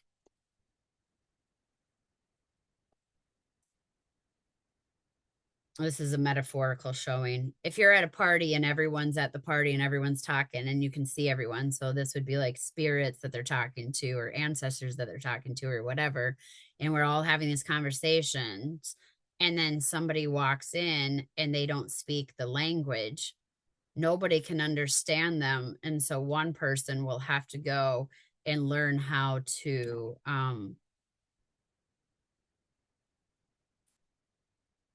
he's saying a different word, but oh my goodness, it's so easy. What are the people? Translators. You'll have to get a translator, and that translator now has to ignore the rest of what's going on so that they can focus on what this person needs to say. So every time we do spelling, it's like we leave the universal party to come be in our human self. And when we come into the human self, we're aware of the human awareness, which is full of emotions that shouldn't even be integrated into our processing system of earth. He's talking that we should have never integrated anger and sadness and resentment. These should never be in the processing system. They're not even in spirit, and nothing you could really even feel. It's when we come to humanity that we start to feel that, and those feelings are uncomfortable and overwhelming. And so for some, they have made the choice that I will stay here and not speak and let my energy do the work itself.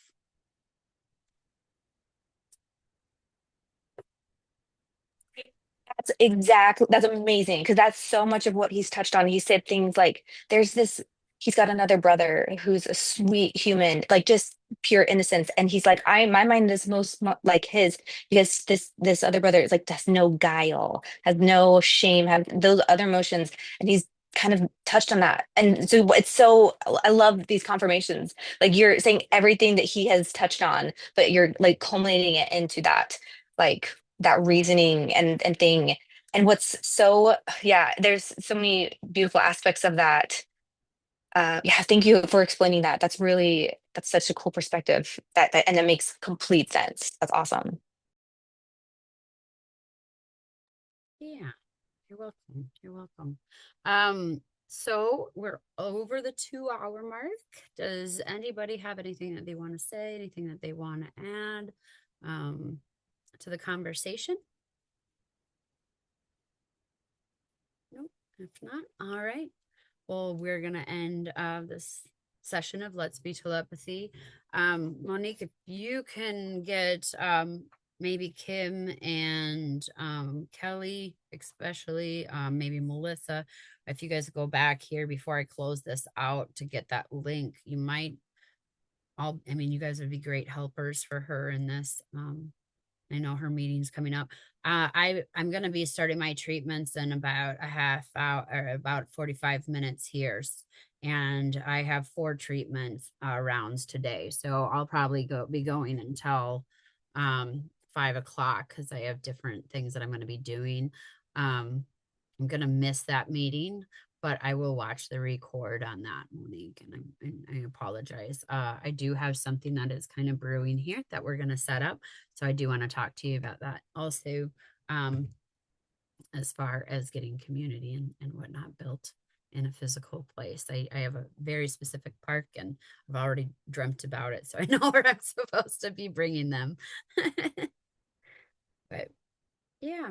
All right. Well, everyone, thank you for coming, and to all the new faces, hello. Thank you for being here. For all the old faces, thank you for being here. And we love you all. And today, hopefully, will be a calmer day. Oh, 2 things I wanted to bring up that Kelly had brought up. So our Schumann resonance is at 15, which is amazing. That means right now Earth is resting about as close as she has been in months to being her original or his, I don't know. I'm seeing father as land and mother as water lately. So whatever. The Earth is resonating very well right now. But there are different frequencies that I know are going out that, Kelly said, as we talked about, all the different extraterrestrial and stuff, there might be stuff that we're not picking up on. So just allow yourself rest, get yourself away from technology as much as possible, cook your stuff in the food or your food in the oven. Try not to use the microwave, unplug anything that is plugged into the wall that you are not utilizing. Shut off lights when you can shut off lights. There's EMF blankets that you can get, EMF paint that you can get for your walls to help. So just however you can, try to bring yourself to a place of stasis. You can talk to water, remember that, and just say what you're wanting for the day. It does change. We've proven that on so many different levels. So just having a glass of water and saying, today is the day that I have my own energy. Another thing, I don't believe too much in protection unless I need it. I only use it when I'm doing exorcisms. And the reason being, and I want to explain why protection can sometimes be harmful, because I feel a lot of people want to bring protection in times it's not needed. If I were in an argument with my husband and I were to call the police and say abuse, abuse, abuse, they would come here and they would show up and say there's nothing here. They would take statements. They would wonder what else is going on, but they would probably leave and nothing would happen. Calling protection's the same way. If you call on protection and you're not needing it, you are putting a light up. It's an actual code that you put up, and it's a light code. So it looks like a little lighthouse of I need protection. Now you got your guides, your ancestors, your angels, whoever's with you as your team. They come in and they see, oh, well, nothing's really wrong. It was just something in the head, and they leave. But that light will still stay up. That light stays for entities, and different entities of darkness, of evil, ghosts, that kind of thing might see that, and they don't know what you're needing protection. So they'll actually dig deeper into your soul, wondering what it is that they need to find. So if you don't absolutely need protection and you say you need protection, you're actually going to be attacked more. So what I do is I shield, and I just make a little bubble. However, I create my space, and then I'm having the energy flow through my arms and my hand, and wherever I want, depends on where I'm at. If I'm at concerts, I'm doing it like this because I want my dance space. I'm a big musician, or music. My dad was a musician. I've been music. That's my jam, festivals and concerts. But if I am just feeling kind of icky and I want people close, then maybe I do it closer. So you really know that wherever you're going to put this, people might not come around. I had a friend that tried this and and she made a dance bubble, and nobody came around her for the rest of the night. And she thought something was wrong with her. And I said, how big did you make your bubble? And she said, oh, okay, bring it in. So this is my space now. And then people came around her. But just wherever you're comfortable with people coming in, make your space, and then just say, this is my energy, and anything that is serving may come in. Anything that is not serving may come out, but nothing else is permitted. So that means any energy that you're wanting can come in, and energy that you're wanting out can come out. If we do protection or we put up walls, think about what a wall is. If I say I need protection, I put this wall up, nothing's coming in and nothing's coming out. So when we do walls, we're also stopping any goodness from coming in ourselves. So that's why I think shielding is so good, because it's more like a colander where some things can come out, but like the big things aren't going to be affected by me. Another thing for Melissa, and anyone else out there, and you can check this up online, for curses, a way that you could tell if you have a curse, take egg and have room temperature water. So keep the water out for like an hour or so. So it gets room temperature, and then grab an egg, crack it, and put that right in there. And you'll start to see different bubbles, different strings, different ties. And that way you can actually tell if things are tethered to your energy or not. I usually when I'm doing this, I use that egg and I start healing the water in the eggs, and you'll start seeing the egg come back into its form. Or sometimes I'll even toss that egg. Now make sure when you're done, you put that egg outside, not down the drain. Very important to go back outside, and you can crack yourself another egg as you're working on yourself. Check it up online. You'll see all of the different ways of reading the different eggs. But that's how you can tell if somebody's holding on to your energy, if there's an entity, if there's a curse, if there's trauma that you're needing to let go. Limpia. What is that, Kelly? Is that what it's called? Will you take yourself on mute? It's called Limpia. Okay. The egg thing. So check that up. Limpia. You can look that up, but it will let you know how your energy is going, and it'll show you in the egg. It's an amazing thing. That's really cool. I'm going to check that out as soon as we're done, and I'm making my rice right now, so I'll be eating that in a little bit. Perfect. Yeah, once Kelly had said wild rice, then I realized, I'm like, oh yes, I remember that now. All right, so I'm leaving you all with that, and have a good day, and remember, life isn't as hard as you think. So take a breath and breathe it in, and remind yourself of the beauty around you. And the more that we do that, the more beautiful this world's going to be. Have a good one.